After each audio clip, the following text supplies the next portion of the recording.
Hi, and thanks for tuning in. Welcome to Bonano TV. My name is John Kasonso, and I am going to present this show today. It's about trending news and events in Zambia. And on this program today, I'm going to have to unpack and examine the OCiDA statement on the state of the nation by the chairperson, Telesphore Mpundu. And the statement covers a number of topics. The first is the lack of consultancy and the rise of dictatorship. And then it talks about the lack of compassion and respect for the people and poor. And then it talks about the chaos in the agricultural sector and its grave consequences on national food security.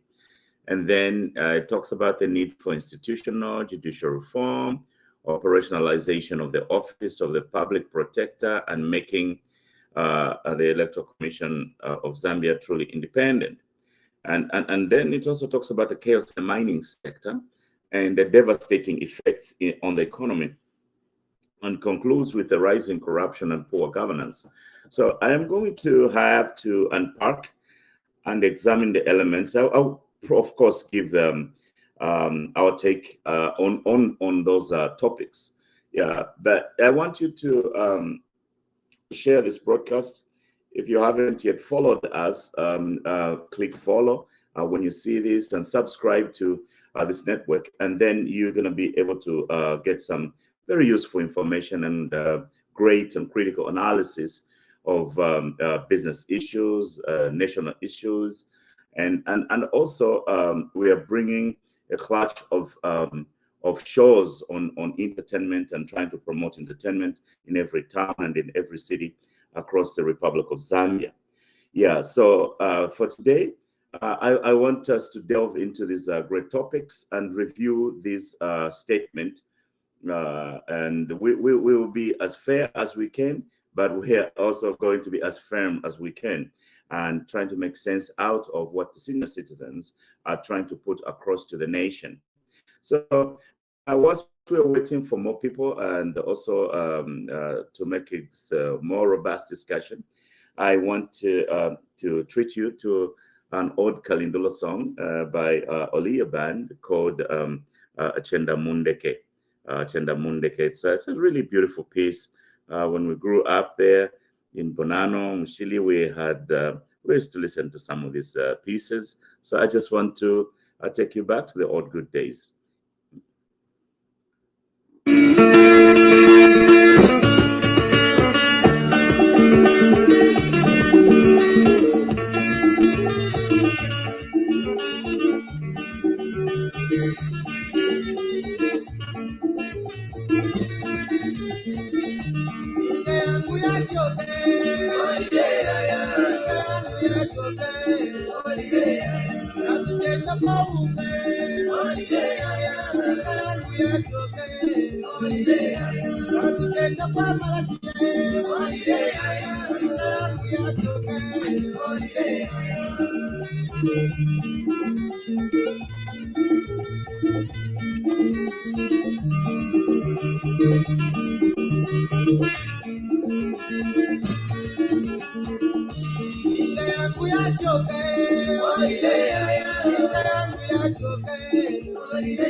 Hi, so welcome back. That was Chendamundeke. I remember those days. The guys just got on their first flight to go and perform in Botswana, and when they came back, they called themselves Chendamundeke. Yeah, so I like that piece. It's got a nice beat to it. So. This past week, we were treated to a statement that was written by the chairperson of OCiDA. This is an organization for senior citizens in the Republic of Zambia. And clearly, they don't seem to be happy campers or senior citizens. And they are not enjoying the way the country is being run, and they commented on several issues. And so I went into this. I went into the statement and read it, and I wanted to just offer it a review. And this review is not exhaustive, yeah, but it's a little bit of what I think is going on here. So this. First of all, I want to talk about the authorship or the issue of this statement. The statement speaks about a number of things: the lack of consultation by the government not having compassion, and the chaos in the agricultural sector. The no focus on judicial reforms, only taking selective actions, and then the chaos in the mining sector and the rising of corruption. Yeah. So, but a secondary statement has emerged that says, no, that statement attributed to Father Telesphore Mpundu, the former Archbishop of the Catholic Church, is not the one who wrote that later or issued that statement. But one of the greatest privileges of my life in graduate school is to go to seminary. And one of the best skills I believe I picked up from there was called textual criticism. In textual criticism, we obtain a skill where we can look at the syntax and the way a document is written and compare it with other documents and be able to appropriately tell who wrote that, because each one of us, as an author or as an issuer of statements, is wired differently. And there are certain aspects of our expressions which are common in most of our writings. So the observer, reader, or examiner, or investigator can be able to tell that this statement was issued by certain people. The new article actually tries to say that the person who issued that statement was Shua or my friend Emmanuel Mwamba, so some person like that, and tries to remove the Father Telesphore Mpundu, the former Archbishop, as the person who authored that statement. Yeah. So, but Father Telesphore Mpundu, the former Archbishop, is one of my greatest heroes in this life, because I have read a lot of statements that were written by him or issued by him in the so-called pastoral letters. The pastoral letters, when he was the Archbishop of the Catholic Church in Zambia, they used to issue what they called pastoral letters. And those pastoral letters, they would provide information, what they think is important, and literally they would issue what you would consider an indictment on the governance and the state of the country and things like that. So in my view, I would see that if you look at those pastoral letters that were issued during Chiluba's time, they used to issue those letters periodically. They would not come out that frequent. And in fact, in most cases, they would not come out this quickly. When the government is just a year and 4 months in, they issue such a letter. No, they would observe for a period of time, and they would make concerted efforts towards those suppositions and push their ideas to influence the governance, because they, as a church, believed that they represented the people, and they do to a large degree. There's a big Catholic population in the Republic of Zambia, and most of their ministry and their services cutters across the nation into some of the remotest part of the country. They are responsible for even digging talent out of areas that could not even be put on the map anywhere in the world. So the work of the Catholic Church is a very good work, and it's a reasonable work, and it's a part of the story of our country, and the Catholic missionaries. Yeah. So looking at the character of this letter, I think that I could be wrong, but I think that it is not unfathomable that this letter emanated from Emeritus Archbishop Telesphore Mpundu. So I will take that view that this is from the Archbishop Telesphore Mpundu and not from anywhere else or the sources that are being associated right now. So, so what is the main issues that they have? They think that the nation has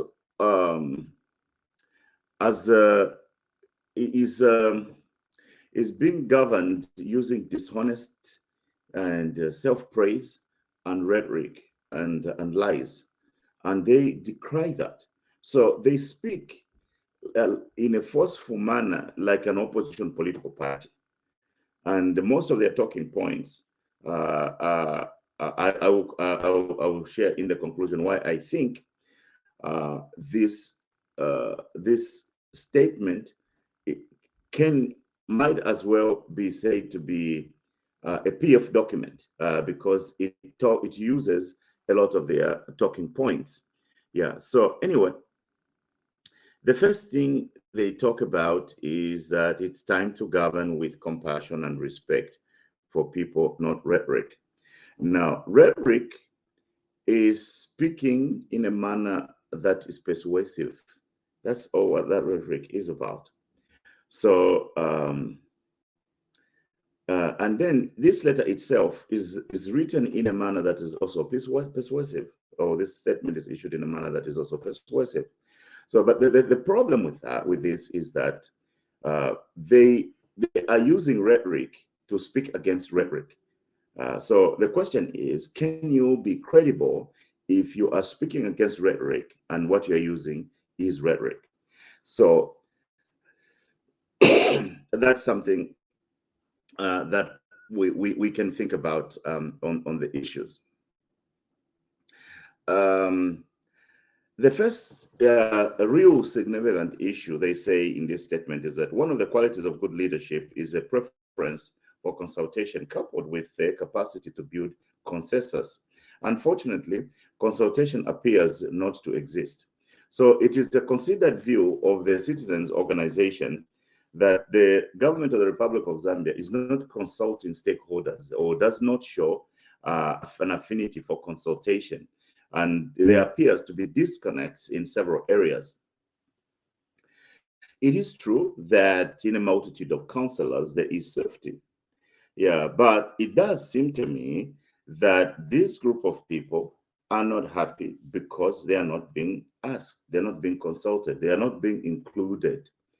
So the simplest thing to do is the way former presidents, like we can talk about Frederick Chiluba. Frederick Chiluba used to have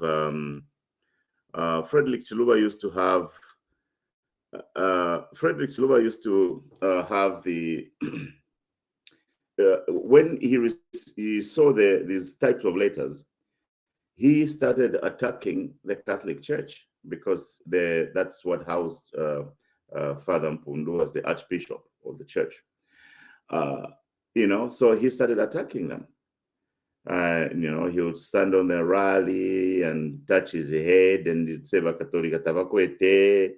And he just took that as a fight, but he paid heavily for that. When the time came for him to try and run for a third term, they were one of the biggest voices against that. So anyway, he took the approach to take them on and fight them. And he lost, unfortunately. Another typical response that came from the president of the country was the presidency of Mr. Edgar Lungu, ECL. ECL totally ignored them. He never responded at all to the issues. And again, he paid the heavy price. They were part of the giant organization that organized this ousting. So how I would advise the current administration to take Father Telesphore Mpundu's letter, the former Archbishop, is not to respond to this the way Chiluba responded. It is also not to respond to this the way Edgar Lungu responded. The thing to do is look at some substantive things that they are saying. And to the extent that some things are valuable, deal with those things. The question I would ask the administration is there a consultative approach in major policy implementations, or just even going to ask the elderly to find out from them what they're thinking about what is happening in the country? Is there a feedback loop? In other words, is there a feedback loop? If it's not there, put it there. You know, some people have so much experience and so much knowledge, and they are citizens, and it's their country, for heaven's sake. So go and ask them, invite them to the State House and ask them what they think about different issues. There is nothing wrong with doing that. Of course, you're not going to take everything they say wholesale, but at least you must give them an opportunity to say something and not just ignore them. We know that the Father Teresa from Mpundu, the former Archbishop of the Catholic Church, was very close to this president. In some ways, we saw even conduct mass at the State House. So what happened? Perhaps there is a breakdown in that relationship, and that's why this letter is coming out this early. The Catholics usually used to wait until there has been progress. They have engaged the government on different topics. That's when they issue the statement. But this particular statement to me appeared to be in a hurry. Yeah. So then let's continue. What else they are saying here? They said that they have observed a trend of centralization of power to the State House. I thought that this one shouldn't be a problem because of the way the nation's governance is structured. Zambia is a presidential republic. It is not. Co-equal branches of government doing different things. Even when people are sworn to public service, they have to swear one to the Constitution and another to the president. For example, that never happens here in the United States. There is no swearing upon the president of the United States. No. So, but in Zambia, you have to swear upon the president. So it is a presidential republic, and this observation of centralization of power, it does not comport with what we should be talking about. Unless we as a country constitutionally transform and change the nation. It's a presidential republic. It is the president and his party and his country and these people and these appointments. That is the way Zambia is structured from independence to this very day. Unless we are trying to say that we should change, we should dramatically change the things. So on the centralization of power, it is probably a big ask. That's just the way the nation is organized. They talk about the president micromanaging ministries. Presidents have got styles. If he's micromanaging, that's his style. That's his style. And then because the buck stops with him, and then he will learn faster how to learn. What we also have to understand is that this president is doing job on training. He has never served in public office, and he has never served in a political office. So this is his first. So he's learning on the job. If he's micromanaging, he will have a high blood pressure soon, and he will stress, and then he will learn to delegate better. So we can't complain about that. If he has a personal style that is detrimental to his destiny or his future, it's something we can talk about, but it's not something that we can say it's a national crisis. No, it's not a national crisis. And then they say that there is a lack of compassion and respect for people. They say that we have noted a worrying and tendency by those in authority to heap praise on themselves whenever an opportunity presents itself, and to explain away problems they cannot resolve by blaming the previous administration. Yeah, look, this statement is cynical in itself. Why? Because the people in authority are politicians. Politician is a different job from a father or a pastor. The pastor, when you pray for the sick and they get well, you may never praise yourself as a healer because you prayed to somebody who healed them. That was God. But the political job is about telling the people, we're going to do this. And if you do it, you have to beat the drum and tell the people. Political office is not church office where you are expected not to amplify your good qualities. That's what political office is about, is to tell the people what you've done. And when the government people comes up and tells us what we have done, that is not self-praise. But the other thing is, culturally in the Republic of Zambia, we have a culture where we don't give praise, we don't give credit where it's due. So if a guy comes up and he's beating his own drum, it is not very good, but it comes with the territory, it comes with the job. The politician has to always tell us what they've done. The politicians can promise you 40 things. If they do 3 things, they'll beat the drum and make you feel like they did 100 things. So it comes with the territory and the nature of the job. The senior citizens complaining about that, they're just being cynical. I don't like that. This concept of blaming the previous government, we have where we're coming from. The problems facing the nation today did not jump on Zambia. They were caused by policies, practices, and behaviors from the previous administration. We have to emphasize that this problem came from there. And if we don't identify where the problem came from, we cannot come up with a way to resolve the problem. So this thing of excusing past misdeeds, in fact, this one point sounds like a very glaring PF talking point.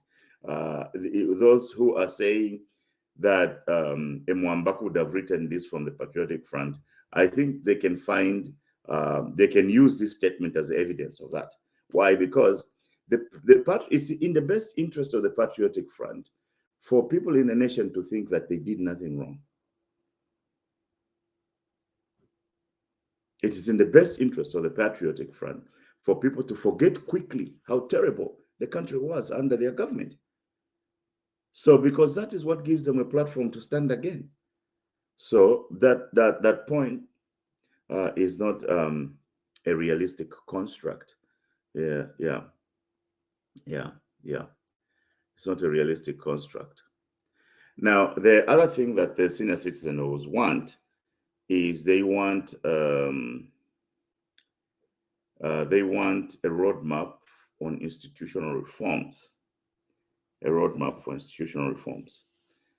And seriously speaking, 4 months or a year and 4 months in government, they are probably creating one. Yeah. But these type of reforms are not immediate needs, because when they entered there, it's an economy in a crisis. Certain things can be a luxury. The immediate need in the country is actually to fix economy. That's the immediate need in the country, and not start piling up expenses on the government operations and trying to reform a defunct system, but a broke system. It's a broke country. So you cannot be in a hurry to do these things. So the decrying of reforms in the sections in the Constitution, nearly every government has appointed an electoral commission. What has come out? Going by the output, there is not even hope that even if we appointed another electoral commission now, the results will be different. Kaunda had the Vunga Commission. Muchirubadzik, I don't know how many commissions in Mwanakatwe. Other presidents have also had commissions. What have come out? It's still a funky constitutional structure. So constitutionalism is a process that comes and is jilted by the needs of the nation. So, of course, there should be a place for doing this, but it is my considered view that need not to be a priority. Right now. Let's fix the economy. Let's get people, the 7 million unemployed people, let's get those people to work. That is what is urgent. On the same issue, the senior citizens said, instead of producing a clear roadmap that shows and appoints a committee of experts on comprehensively look at the constitutional reform exercise, what we have seen is a slow, selected, and targeted review of legal reforms. That usually that's what happens if you don't have resources. What is standing in our way for us to do what we need to do? If what is standing in our way is a small piece of law, change it. You don't need a constitutional review to remove defamation of the president from the laws. They've done it without a constitutional review. The constitutional review is comprehensive. So there are those pertinent things that are standing in the way. They are trying to reform the Public Order Act. Pick on that issue alone, fix it. That is Cost-effective constitutionalism. The whole idea that we have to gather a committee of people, pay them allowances, take them to every city. We have done that before, and we still come up with a broken and defunct constitution. Fix the pieces that are affecting work today. I heard one time a wise man say that insanity is doing the same thing over and over and hoping for a different outcome. We have always had a constitutional review. What has come out? So now we have to go back again and do a constitutional review. That's boring. That's boring. That's boring.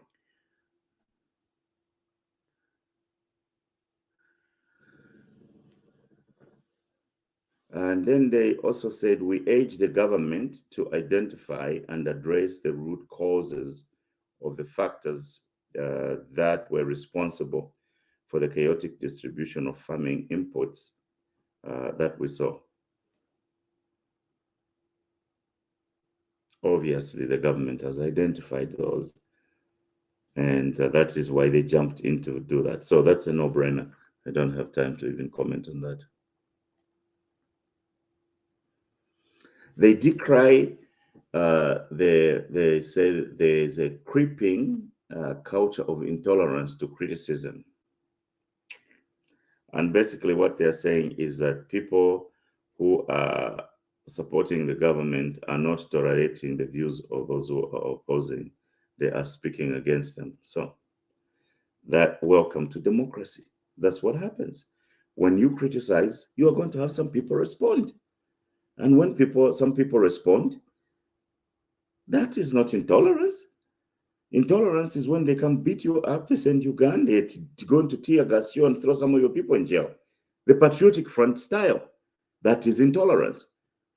Intolerance is not removing the law on defaming the president. Intolerance is not, literally, every opposition leader in this country could talk. So this thing of the people you criticize also have a right to defend their views, their position, and that's okay. It's part of the democracy. Yeah. And then they say here, the senior citizens say, we also implore government leaders to embrace critical feedback in actions and not rhetoric. I think that government should embrace critical feedback, both in actions and also in rhetoric, because rhetoric is just a way speaking persuasively to convince people. You cannot govern people without having the ability to convince. That is just the way it is.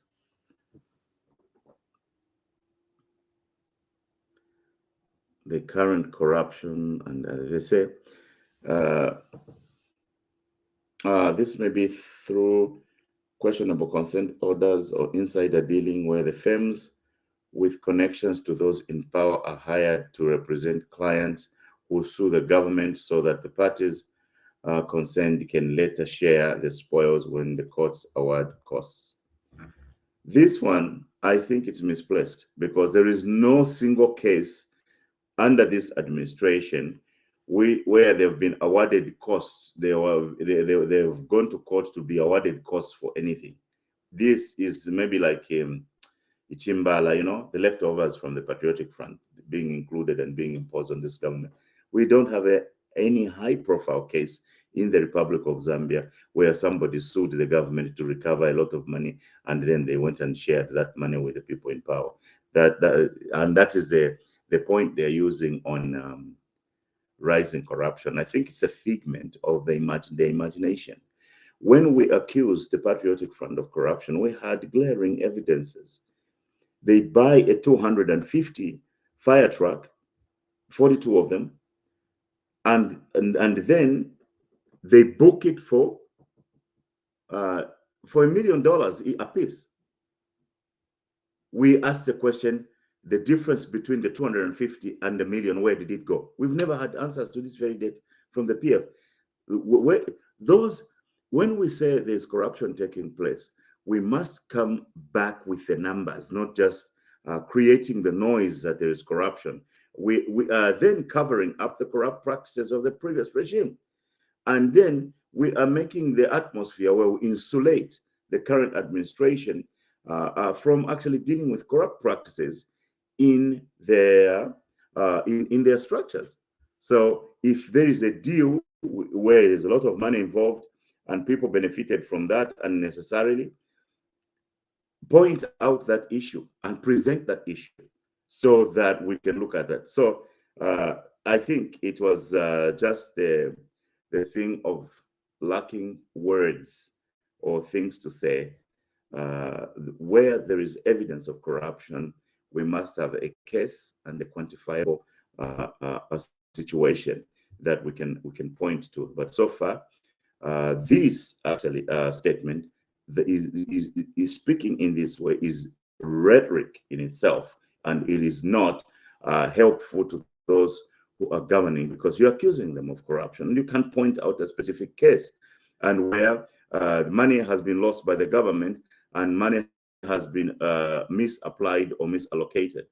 Yeah. So yes. Then they talk about the cost of living rising considerably in the past 1 year and 4 months, with no discernible plan in sight on how to reduce it. The cost of living always rises. And what causes the cost of living in Zambia to rise? And why has the cost of living risen considerably in the Republic of Zambia? What are the issues in the global economy that impact Zambia that are not helping to survive, helping people to survive? Those are the things we need to ask. You cannot say the government has come in and raised the cost of living from the beginning. Yes, they are responsible for whatever happens during their reign. They are responsible for whatever happens during their reign. And then if they are responsible for what happens during their reign, we have to have the courage to point out what they have done that has caused the cost of living to go up. But if it's circumstances beyond their control, we need to give the government ideas on how to resolve certain issues. Yeah. For example, we know that the Ukraine war has gravely impacted the cost of fuel in the country, and everything rises or falls on fuel, the productive sector, the movements of the people. And if fuel prices are high, they are high, and they are going to affect the cost of living. So do we have anything to do with the war there? We don't. We don't have anything.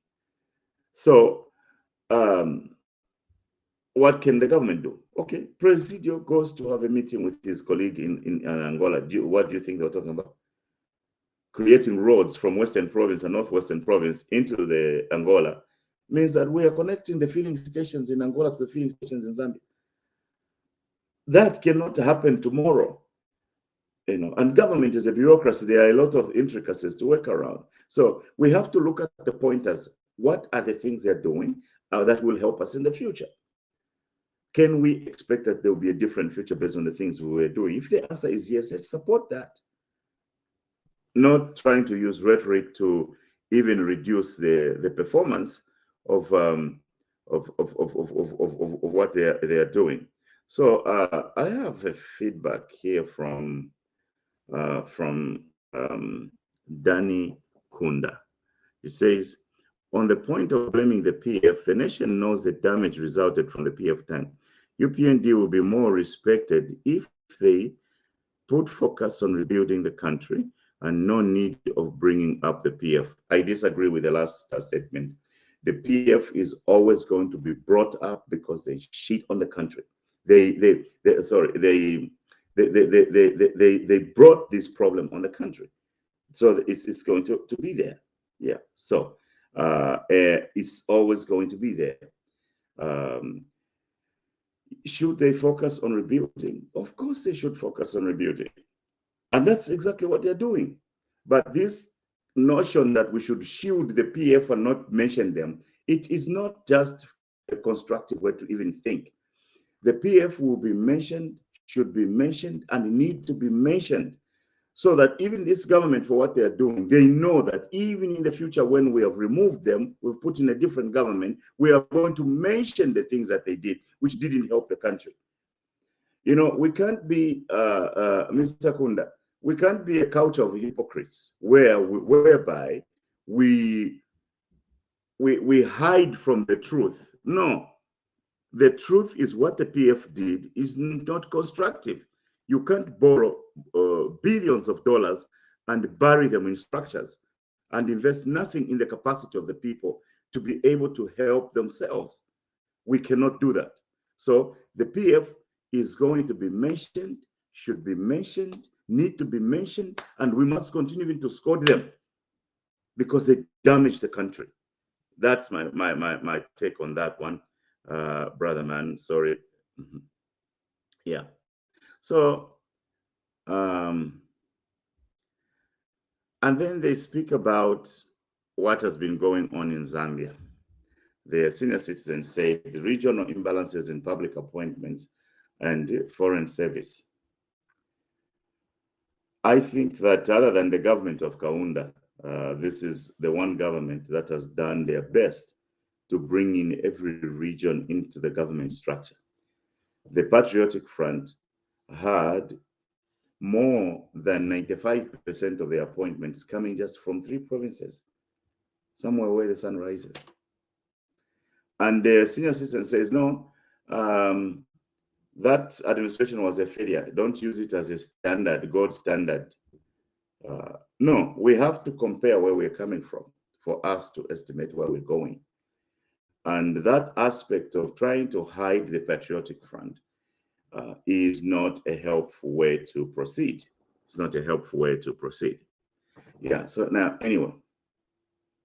Yeah, it's not a helpful way to proceed. The senior citizen said that we have noted a worrying pattern that shows a regional inclination in public appointments to the leadership positions of government bodies such as the 5 security wings, the judiciary, the Electoral Commission, the National Assembly, the Foreign Service, and even the boards of parastatals. I think that to the degree that we must see things, there seems to be some truth, but also an inconvenient truth in that statement. First of all, we know that by the time the Patriotic Front took center stage of the government, they split the country in half. They split the country into the Northern Eastern Bloc and into the Northwestern, Southern, and Western Bloc. They split the country like that. So political parties, if a political party like the UPND was from this Western side, most of their members and most of their leaders were from that region.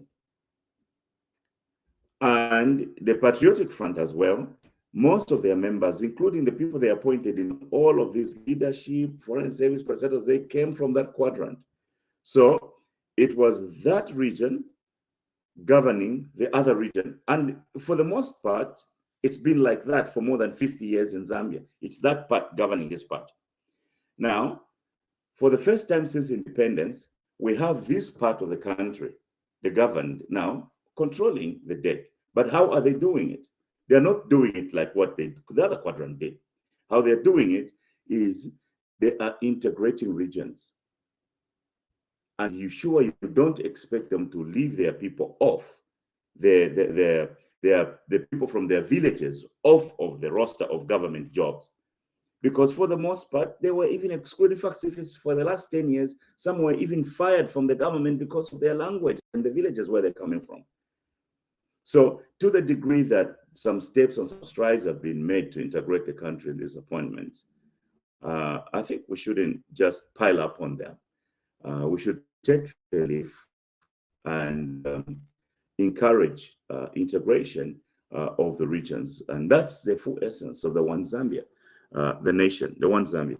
And the beautiful part of me is that I belong to both regions. My mother is from this other region and my father is from this other part. So you have to split the money into to get what you want if you're trying to divide the country. So really, the appointments of people who were left out for 50 years, their villages, it is an okay balance. Let's have a different worldview.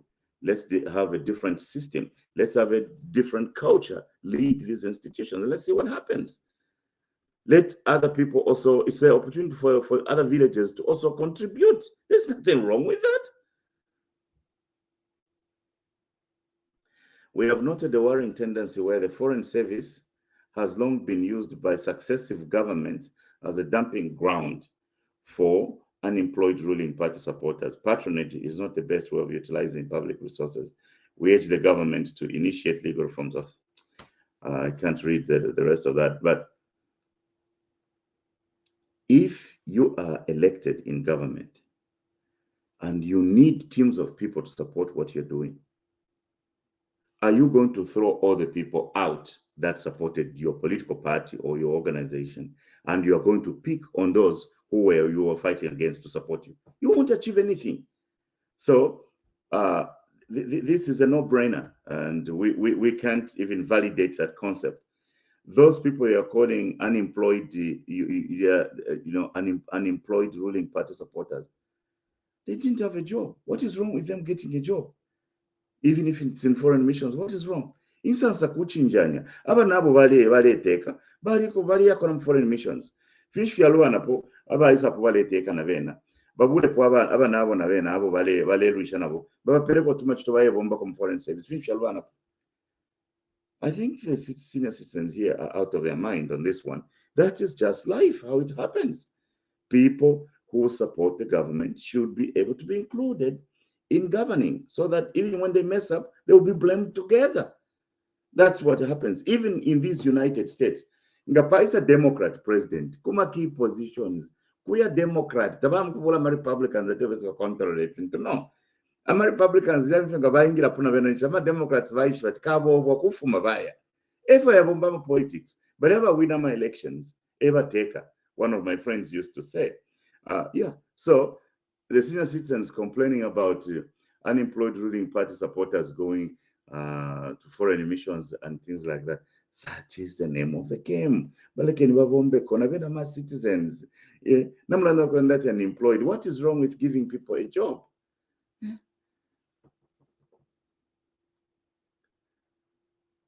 The visible shadow of state capture, I think, in that entire letter, the most powerful point is this one about state capture, where the government becomes beholden to a few interests. And those interests are the ones that are determining the government policies. That they discourage that, and the government to be awake to that reality. So that is the review. I will offer the conclusion now on the review of that later. Of course, there is information we have received that Bishop Emeritus Telesphore Mpundu did not author that, and if he did not author that, it's understandable. But there are critical correlations between his writings in the past and this one, so it shouldn't be so strange for us to assume that he probably authored this one too, or it has inclinations of the senior citizens. Yeah. So now we've come to the critical part of the show, where I'm going to offer a concluding remark on this review of this statement. Yeah, on this statement. Yeah. So the concluding statement on this is, for me, there was a lot of rhetoric and the opposition PF talking points in this statement.